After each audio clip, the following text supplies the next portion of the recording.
Welcome back, CrimePod Castle listeners, to episode 54 of our Unsolved Mystery series. Today we're diving deep into a case that's equal parts fascinating and tragic, the death of Usha Narayanan back in '98. And get this, she was super meticulous about her safety, always careful. So the way she died, it just makes the whole thing even creepier. Yeah, it really makes you realize that anyone can be a victim, no matter how careful you think you are. Right, so let's start with Usha herself. Who was she, beyond just the mystery? Well, she was a brilliant woman, a respected academic administrator at a top university, 42 when she died. And her life was like perfect, structured, Organized, successful career woman. but she wasn't all work and no play.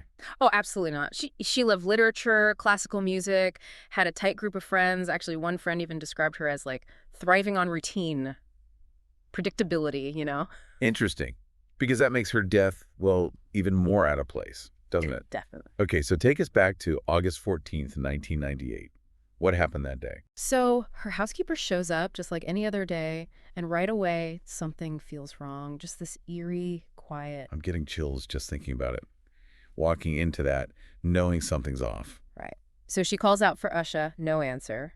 Goes to the bedroom, and there's Usha, lying on the floor, not moving. Was it a break-in? Had someone gotten past all his security measures? That's the crazy part. The apartment was neat as a pin, door was locked from the inside, no sign of forced entry, nothing overturned in the room. But Usha was gone. What did the police find? Well, she was partially dressed, like she'd been getting ready for the day. Open book on the nightstand, a glass of water. It's almost like a normal evening, just stopped. Stopped by what, though? What did she die from? Asphyxiation, the autopsy said. So someone suffocated her. Hmm. But you said there was no struggle? How does that even... There were some faint bruises on her neck and wrists, which could mean she was held down, but not the kind you'd expect in a fight, It's strange. So we have a locked room, no sign of forced entry, and a death that doesn't quite add up. What did the investigators do next? They started digging into Usha's life, looking for anything that could explain what happened. They looked at the autopsy, the apartment, her things, phone records, everything. Did anything jump out at them? Actually, yeah. Some of Usha's personal things were missing. Not jewelry or money, more like specific things. Her diary was gone, and a work file about some sensitive project at the university. Yeah, that's really interesting. It makes it seem less random, doesn't it? Like someone was looking for something specific. Right, like they knew exactly what they wanted. Okay, so missing items, a cause of death that's both clear and confusing. Did the phone records turn up anything? This is where it gets even weirder. In the days before she died, Usha got a bunch of calls from a number they couldn't trace. The police tried, but it led nowhere. An unknown caller, specific items taken. Is this starting to look less like a random thing and more like something planned, maybe even connected to Usha's life somehow? That's what we have to figure out. And we'll keep digging into those possibilities and more when we come back. It really makes you wonder, doesn't it? Was her death random or something more? Exactly. So where do we even start trying to untangle all of this? I guess a good place to start might be with the people in her life. Could it have been someone she knew? Someone with a reason to, hurt her? A personal grudge. Did the police find anything pointing in that direction? Well, her friends did mention someone, an old acquaintance who had been trying to get back in touch with her. And Usha, she wasn't exactly thrilled about it. Seemed a bit nervous, actually. So a possible suspect right there. Did they look into this person? Oh, yeah, they did, but they couldn't find anything solid connecting them to Usha's death. No alibi they could confirm. No one saw them near her apartment. Nothing like that. So that theory, while possible, needs a bit more, right? What else did the investigators look into?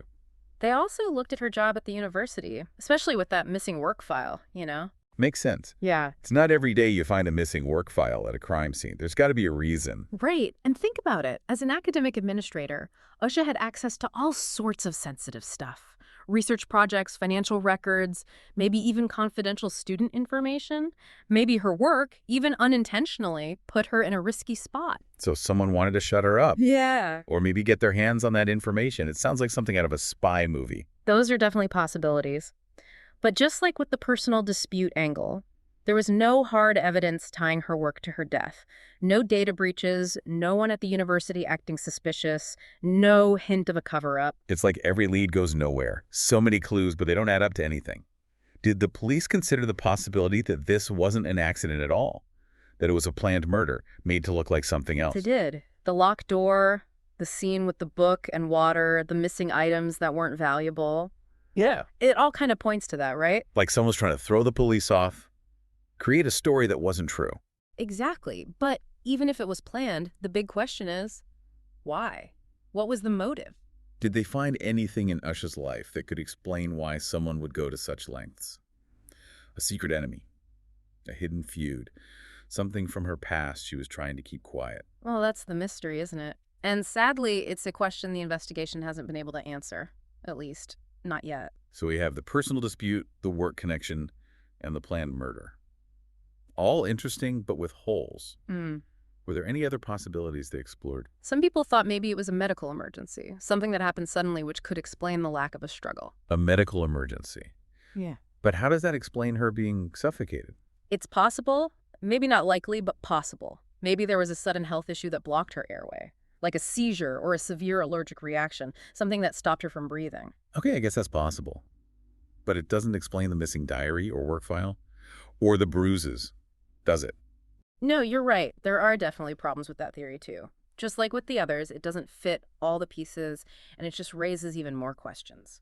Back to square one, then. We have these theories, but none of them truly fit. What does that even mean? It means that, for now, Usha's death is a mystery.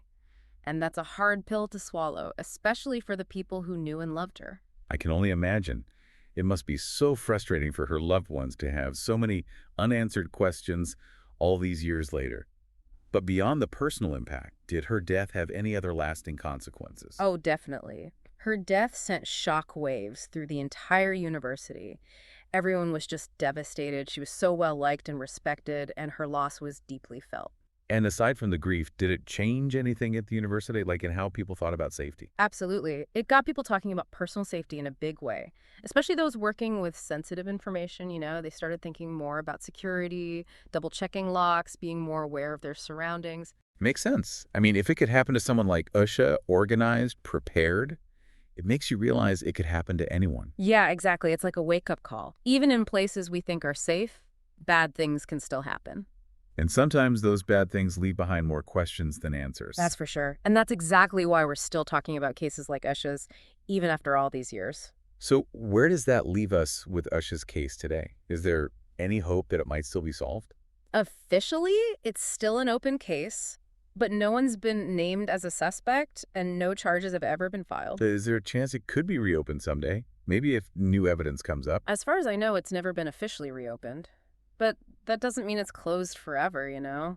Cold cases can be revived. Sometimes all it takes is a new perspective, new technology, or maybe even a witness finally feeling brave enough to come forward. So there's still a chance, however small, that we might someday learn the truth about what happened to Usha. It's a nice thought, right? That even when a mystery seems impossible to solve, there's still a chance for truth to come out. It's like holding on to hope, even when things look bleak. We've definitely explored a lot today, haven't we? We've got Usha's story, her organized life, and then, well, this sudden tragic end. We talked about the locked room, the stage scene, those missing things, the mystery caller, and then we dove into those theories, trying to make sense of it all. But nothing really fits perfectly. And I think that's what's so fascinating about unsolved mysteries. It's that feeling of like unfinished business. We want answers, but sometimes we just don't get them. Like reading a book where the last few pages are missing. You're left hanging, wondering how it all ends. Exactly. But even without that final chapter, I think cases like Usha's still teach us some important things. Oh, absolutely. Like what do we learn from a mystery that might never be solved? Well, I think it reminds us to think critically, to really examine the information we're given.